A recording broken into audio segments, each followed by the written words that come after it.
Boa noite, gente. Então, hoje o nosso tema, a gente vai falar aqui sobre não se turbe o vosso coração. Jesus, para a gente já começar contextualizando, não se turbe, o que quer dizer turbar? É causar ou sofrer perturbação, está no dicionário, desequilíbrio. Então, Jesus, que contextualizando, naquela última ceia, ali antes de tudo que a gente sabe, quando ele foi crucificado, que ele foi traído, ele reuniu os 12 apóstolos e deu uma série de, de possibilidades para os 12 apóstolos, né? Eles conversaram muito, e ele falou que preparou-os para o que podia vir depois, já sabendo de tudo, né? Jesus já sabia de tudo que ia acontecer com ele ali, né? Ele já sabia que ia ser traído, sabia que ia ser crucificado, tinha plena consciência disso. Então ele vem falar isso, não se turbe o vosso coração, para que aqueles 12 apóstolos não ficassem agoniados ali, que eles não ficassem desesperados. Ele queria era tranquilizar os 12 apóstolos. Falando, meus filhos, não se desesperem.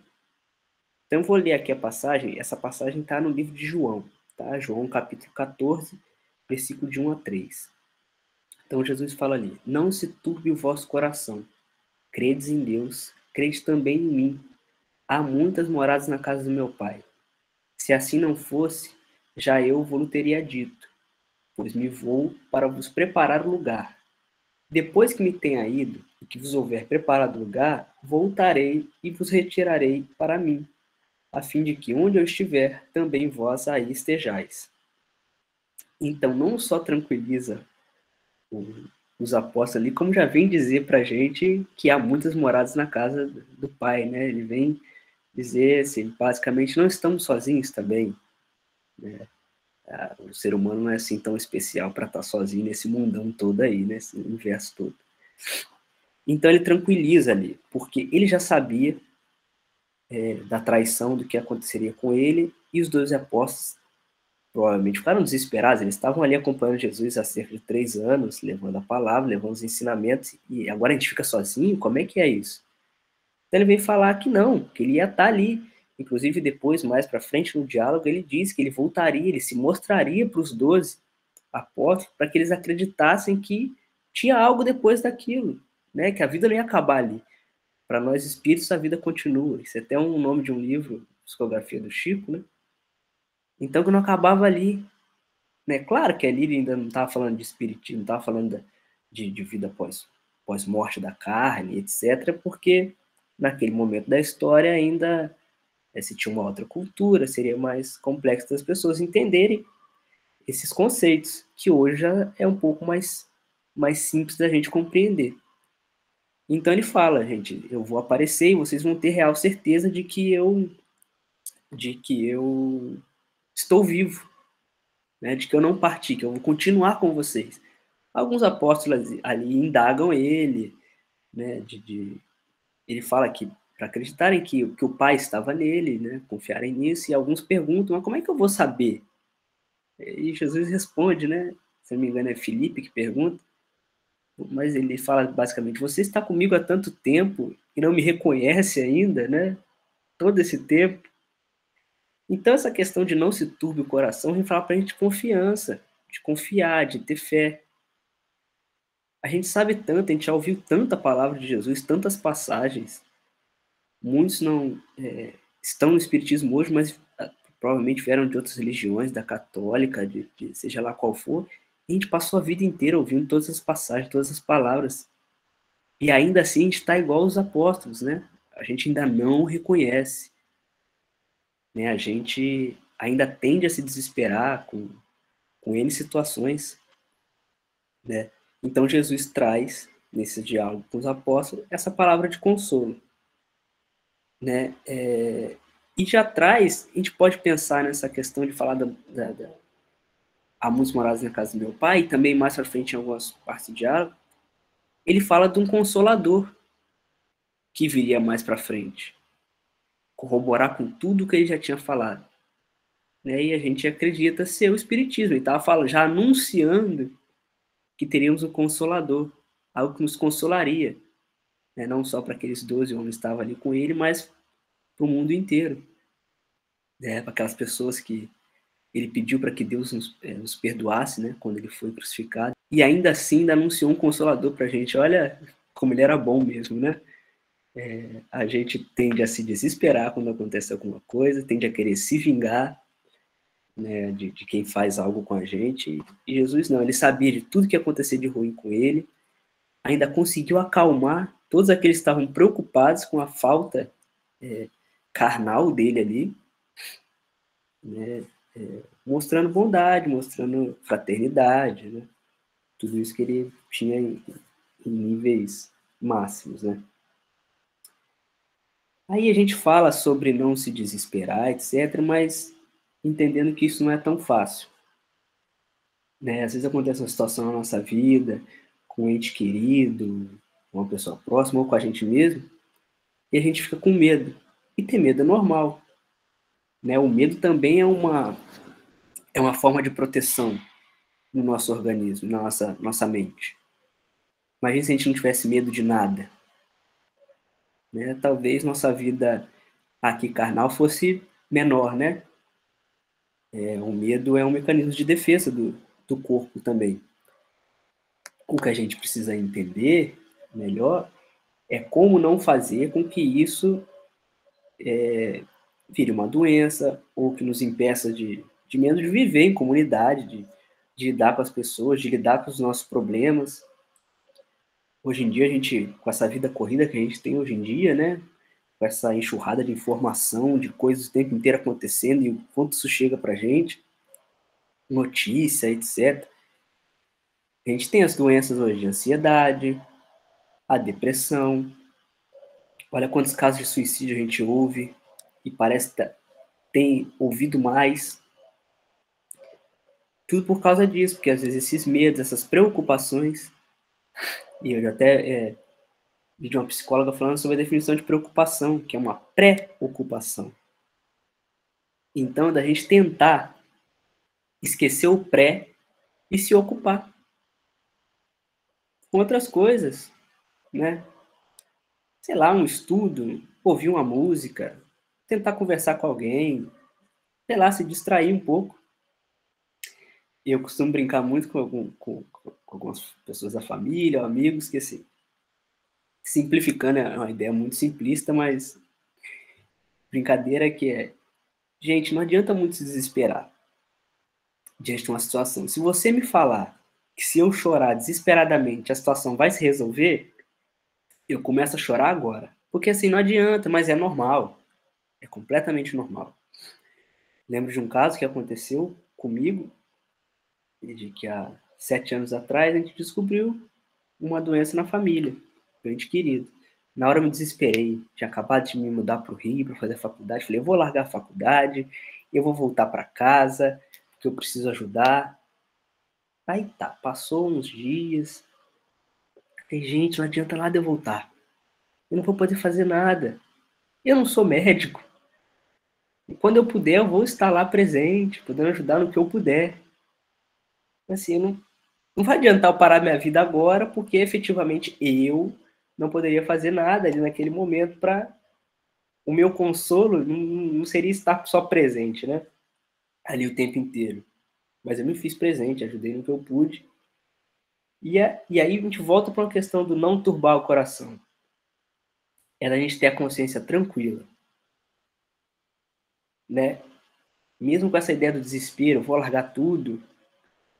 Depois eu entendi que não adiantava e eu fiquei com a consciência tranquila de que, primeiro, eu iria fazer tudo que eu pudesse para ajudar. E depois essa pessoa veio a desencarnar e me ficou uma tranquilidade. Porque realmente eu fiz tudo o que eu podia. De uma certa época, eu já morando no Rio, todo final de semana eu ia visitar esse ente querido, essa pessoa da família. Era o que eu podia fazer naquele momento. Né? Então, às vezes, a gente fica com esses medos, né? E a gente pode trazer uma outra pergunta. Será que todos os nossos medos se concretizam? Porque naquele momento de desespero eu pensei, eu vou largar a faculdade, eu vou largar minha vida aqui, porque eu posso perder essa pessoa semana que vem. Só que eu tive mais 5 anos de convivência. Então, aquele medo inicial não se concretizou, pois você vai vendo o caminho, vai olhando para trás, não, realmente, tive tempo, eu pude estar lá, eu ajudei no que eu podia. Pior seria se eu não tivesse feito nada. Né? E também dentro da família, é claro que mesmo que a gente tenha uma consciência espírita, tenha noções frequentes de casa, perder um ente querido é sempre difícil, nunca é fácil. Né? A gente ainda está no mundo de provas e expiações, a gente ainda está muito preso à matéria. Então eu falava para todo mundo, gente,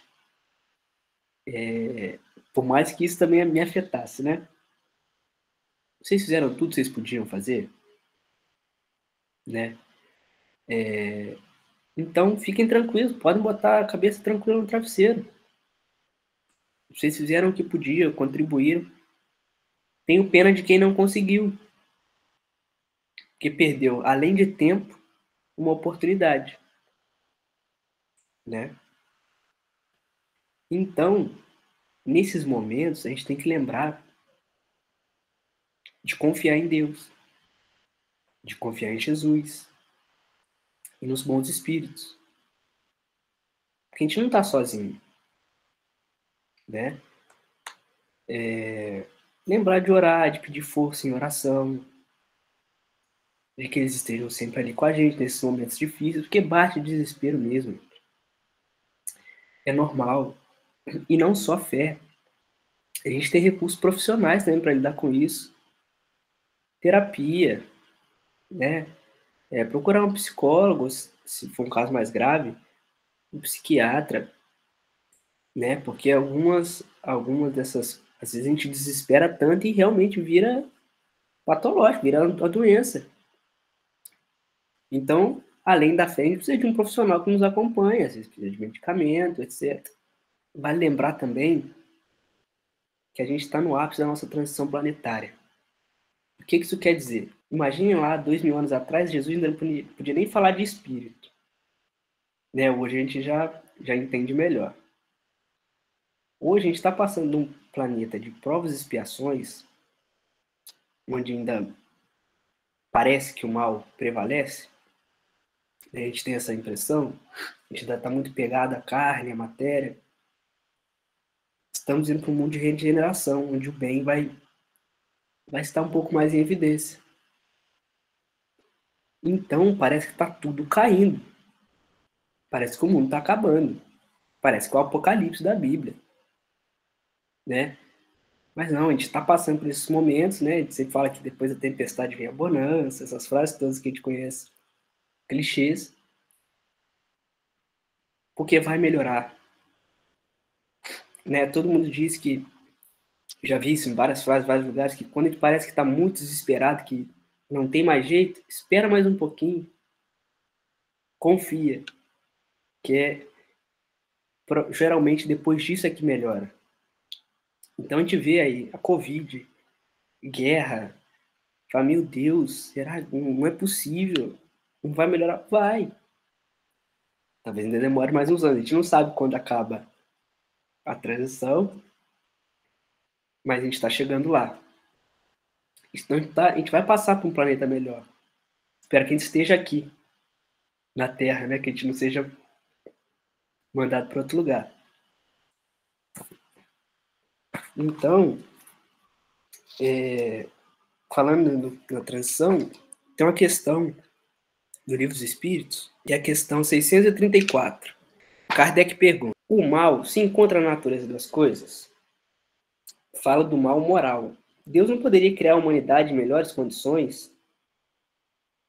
Então, basicamente, os espíritos respondem ali: já te dissemos. Provavelmente o Kardec já tinha perguntado isso anteriormente, né? E eles estavam ali reafirmando: os espíritos foram criados simples e ignorantes.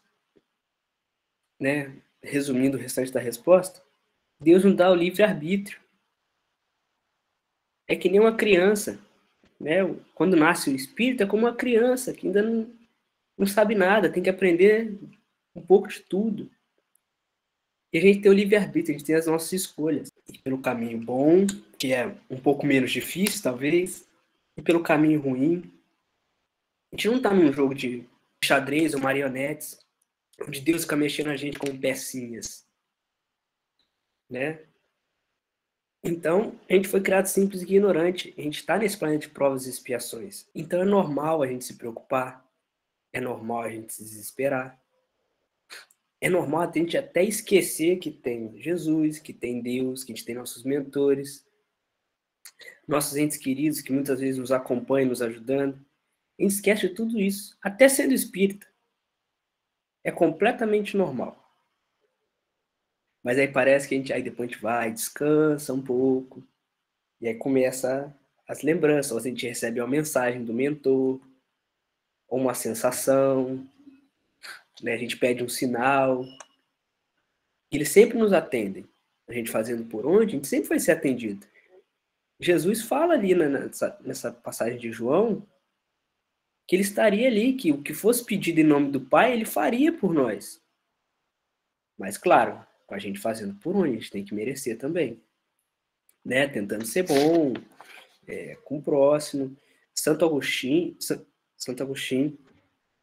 falava que ele sempre no final do dia fazia uma análise do dia dele, o que ele tinha feito de bom, se colocava no lugar dos outros, né? Para ver, assim, é uma forma da gente entender se a gente tem feito por merecer. A gente vai encontrar muitas falhas. Só que com esse olhar para dentro, a gente consegue se melhorar. Então, talvez, eu me desesperei com uma situação hoje que eu não precisava. Né? Eu acordei preocupado, mas tudo fluiu bem. Então, talvez numa próxima, se acontecer coisa parecida, você já não se desespere mais, você já não fique tão preocupado. Né? Fazer essa autoavaliação ao final do dia, ao final da semana, ver as nossas atitudes, se colocar no lugar do próximo, ajuda. Né? A gente lê isso do Santo Agostinho, né? Uma figura importante. Realmente, os nossos medos nem sempre se concretizam, não é? Tendo essa questão também dos espíritos nascerem simples e ignorantes, a gente também tem que entender que não vai ter caminho fácil. Jesus, em algum momento, esteve no mesmo lugar que a gente. Né? Para chegar a ser um espírito do nível dele, perfeito, como a gente entende, ele com certeza passou por muitas provas. Muitas, muitas, muitas, muitas. A gente pode olhar até um pouquinho mais perto. Se a gente for ver a vida do Chico, a quantidade de coisas que teve que abrir mão, a mediunidade dele se dedicar ao espiritismo como ele se dedicou, né? Muitas pessoas dizem, nossa, mas o Chico escreveu tantos livros, mais de 500, né? Se não me engano, são mais de 530 livros, e morreu pobre. Ele não vendeu um livro para ele, né? Ele não dizia, nada daquilo era dele. Uma vida de renúncia total às coisas materiais. Né? Assim, para a gente tentar colocar uma pessoa, virar uma pessoa mais próxima da gente, mesmo que ele esteja muito distante também. Tamanha a bondade dele também. Para entender que não tem caminho fácil. Né? A gente não... Tem uma passagem do Emmanuel que eu queria ler aqui, que é do livro Palavras de Vida Eterna. Criatura alguma na existência, na experiência terrestre, poderá marchar constantemente a céus sem nuvens. Cada berço é início de viagem laboriosa para a alma necessitada de experiência. Ninguém se forrará aos obstáculos. Tá. Inclusive Jesus, em algum momento. Não tem como pular degrau. Né? Aí a gente ouve as pessoas falando, né? A vida é uma só. Gente, não teria como a gente evoluir tudo, né, numa vida só. É muito pouco tempo, sei lá, em média, uns 70 anos. É muito pouco tempo para experienciar tudo, ter todas as experiências, evoluir moralmente, intelectualmente. Né? Então ele vem continuando aqui. O pretérito ominoso para a grande maioria de nós, outros, os viandantes da Terra, levantará no território de nosso próprio íntimo os fantasmas que deixamos para trás, vagueantes e insepultos, a se exprimirem naqueles que ferimos e injuriamos nas existências passadas e que hoje se voltam para nós, afeição de credores inflexíveis, solicitando reconsideração e resgate, serviço e pagamento. Não passarás assim no mundo sem tempestades e nevoeiros, sem o fel de provas as puras ou sem a série de frustrações, de tentações, perdão. Então, gente, é normal, a gente vai se preocupar, mas como eu disse, nem sempre nossos medos se concretizam. O Emmanuel está falando basicamente isso. Que a gente vai ter pedra no caminho. Né? Seja lá quem for, por melhor que você seja. E ainda mais, aí que você vai ter mais provas mesmo, para ver se é aquilo. Né? Como se fosse na escola, a gente não tem que fazer prova para passar de ano. Né? A gente vai ter várias. Me lembro aqui também de um livro que eu sempre vou citar, que aconteceu na Casa Espírita. E, assim, e da questão da gente tentar seguir de forma reta na vida. Aconteceu na Casa Espírita, conta de um caso de um ataque de espíritos obsessores a uma casa espírita, é uma história real. Num certo momento, esses espíritos tentam atacar um dos diretores da casa, o presidente, se não me engano. Só que uma pessoa tão reta, tão dedicada, uma pessoa tão séria, bondosa, que não tinha abertura. Não tinha, assim, não tinha um tracinho ali da personalidade dele ou da postura dele que desse brecha para que aqueles espíritos em condição não tão boa conseguissem usá-lo de forma negativa para atacar a casa. Aí entra a questão de Santo Agostinho, da gente olhar o que a gente fez no dia. Será que eu dei abertura? Será que minha vibração baixou? Será que eu pensei mal de alguém? Será que eu fiz mal para alguém? Será que eu tive inveja de alguém? Será que eu desejei mal para uma pessoa? Isso tudo é brecha. Né? E aí que a gente vai ter obstáculos mesmo. E aí o Emmanuel continua, nesse mesmo livro, nessa mesma passagem, não se turbe, porque o coração puro e intimorato é garantia de consciência limpa e reta. E quem dispõe da consciência limpa e reta cessa toda perturbação e toda treva, por trazer em si mesmo a luz irradiante para o caminho. Né? É o que eu acabei de falar. Vocês imaginam o Chico. Não tinha brecha nenhuma, era só luz ali, né? Falam da aura do Chico, e de quando ele chegava nos lugares, que era uma paz tremenda, que fazia bem a todo mundo. Será que a gente não consegue ser um pouquinho disso também? Né? Ser legal, chegar, né? Um lugar que a gente chega, todo mundo gostar da gente, a gente ser bem recebido, ser bem quisto. Só vai ajudar com que facilite, só vai ajudar e só vai facilitar com que a gente não se desespere tanto, né? Que a gente lembre da espiritualidade, que ela não nos deixa sozinha. Vai nos dar força, inclusive, para ajudar alguém que esteja desesperado, sendo um ombro amigo. Às vezes uma pessoa precisa conversar e a gente está ali para ouvir. Às vezes a pessoa precisa de colo, a gente está ali. Precisa de um abraço, precisa de um sorriso, qualquer coisa que seja. Né, de um bom dia. Já cansei de falar isso aqui. Às vezes um bom dia salva a pessoa. Vocês imaginam uma pessoa, às vezes em situação de rua, está sozinha, às vezes está pensando em se matar, etc., e que ninguém liga para mim, etc., aí você passa e dá um bom dia para a pessoa.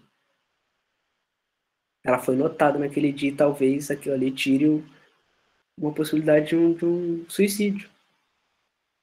Um gesto simples, básico, você pode salvar uma vida que, tirando a própria vida daquela pessoa, o que ela não passaria depois.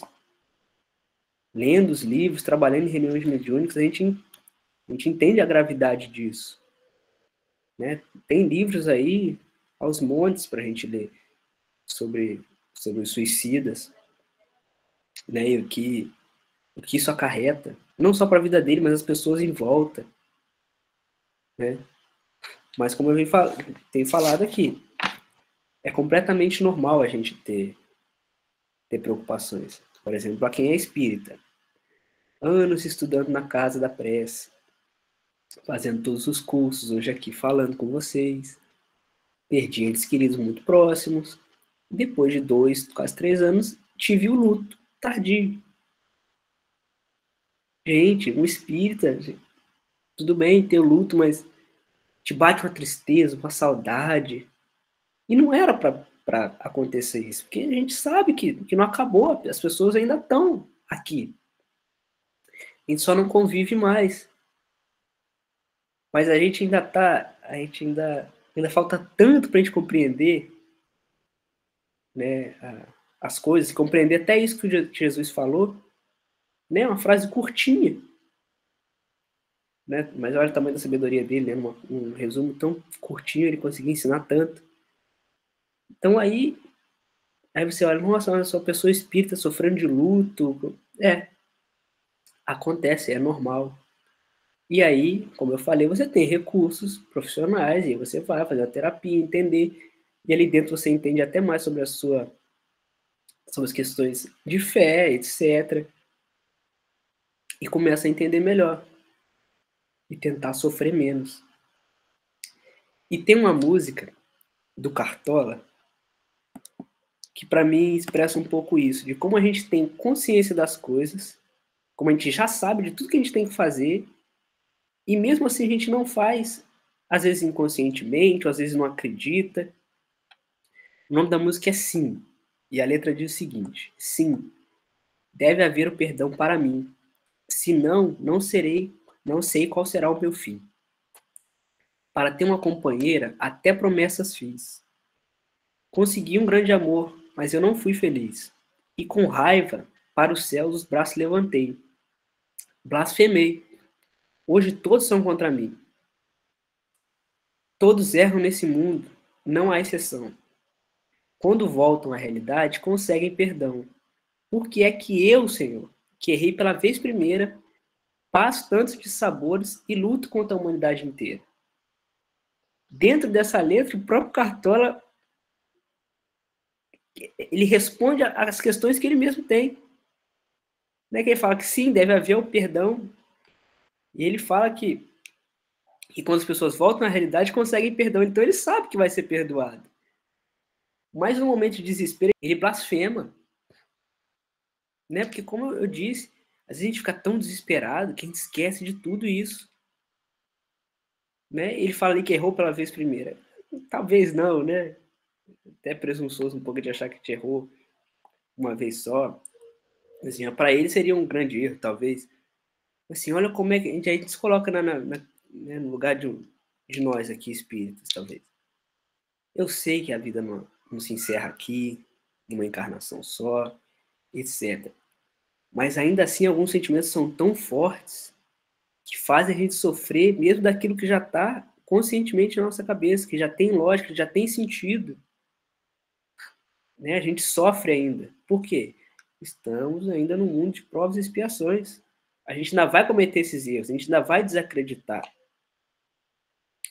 A gente ainda vai fazer como o Cartola, vai levantar o braço para o céu e blasfemar.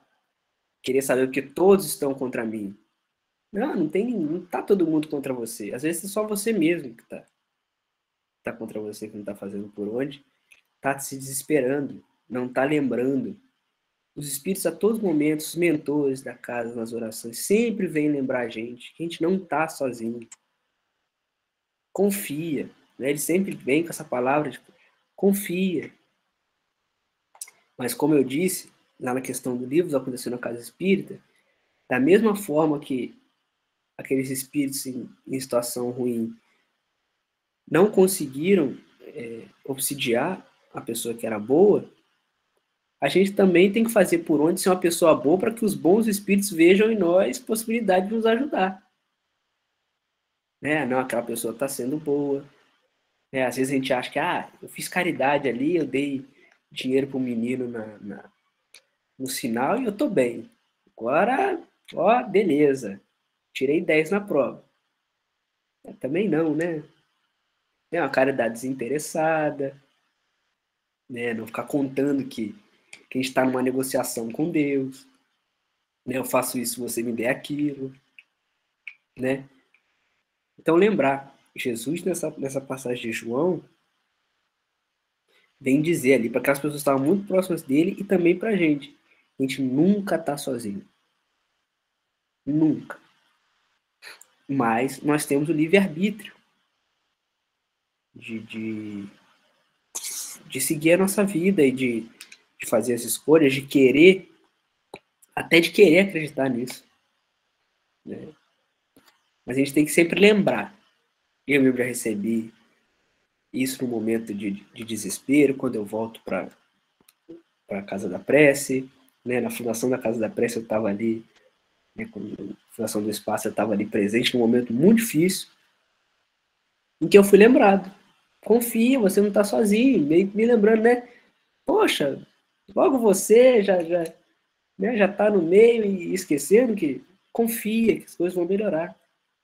E de fato vão melhorando. Mas lembrando, de novo, que nós sempre vamos ter os obstáculos.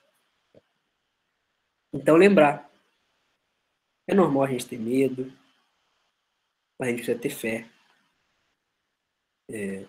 Procurar uma ajuda profissional se tornar, passar para o corpo, né? Essa preocupação, nos trouxer doença, nos atrapalhar no trabalho.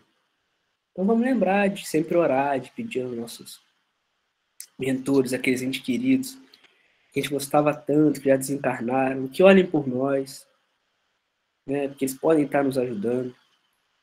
Os nossos mentores, Jesus, Maria, não vamos esquecer deles. Eles estão sempre olhando por nós.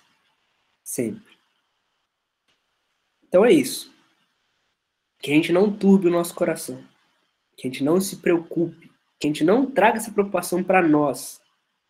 Alguém pode fazer isso por nós. Mas que a gente não seja a causa dos nossos próprios problemas. Que a gente não seja a causa dessas preocupações, dessa turba. Nosso coração fique turvo, né? Fique fechado para coisas boas. Que a gente consiga ter, como disse no início, coragem e bom ânimo na nossa oração. A gente precisa de muita coragem. São tempos difíceis. É muito difícil a gente não se preocupar, mas é possível. Justamente porque a gente não está sozinho. Então, se a gente estiver passando por alguma coisa em casa, ou alguma pessoa próxima, vamos lembrar disso, vamos orar por essa pessoa. Seja junto. Ah, talvez a gente não faça ainda culto no lar. Vamos fazer um culto no lar. A gente sabe que a espiritualidade enxerga. Nossa casa fica um pontinho de luz para eles lá. Eles vão saber que tem alguém ali em sintonia com eles. Só vai melhorar as coisas para a gente. Né? Então vamos trazer esse consolador também para as pessoas. Jesus ensinou tanto para a gente, né? Vamos tentar repassar, levar isso à frente, tentar fazer igual, o máximo que a gente puder. Porque isso nos ajuda e ajuda demais os outros. E nesses tempos de transição, quanto mais a gente puder fazer, nós os trabalhadores de última hora, né, que estamos na última hora, quanto mais a gente conseguir puder fazer, melhor. Né? Então, que a gente tenha uma semana melhor, vamos nos avaliar ao final de cada dia, ao final de cada semana, ver se a gente está melhorando, se a gente está conseguindo passar por aquela portinha estreita que todo mundo tem, para que o nosso coração não fique turvo daqui para frente. Ou, pelo menos, menos turvo. Então, fiquem todos com Deus, boa noite e até uma próxima.